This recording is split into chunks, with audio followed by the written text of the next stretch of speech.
ঈদের দিনে রাস্তা একদম নীরব। তো দেখছেন সবাই, তা দেখতে ভালোই লাগছে।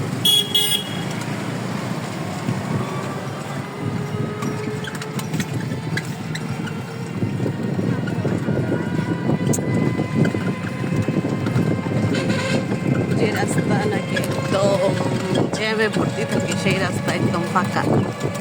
চিন্তা করলেই কেমন লাগে।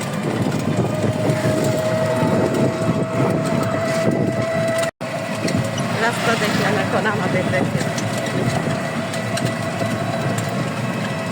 মানে ছেলে সে ভিডিও করবে না, সেটাকে ভাইরাল হয়ে যাবে, ওকে পাঠানো।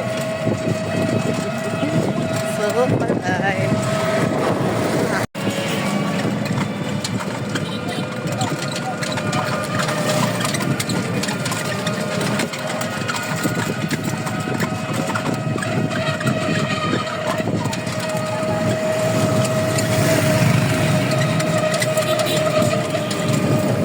আমি ভয়ে আছি, আমার বান্ধবী রিক্সা হারিয়ে গেছে, চোখে চোখে রাখতে হবে, সে সেই টেনশনে আছে।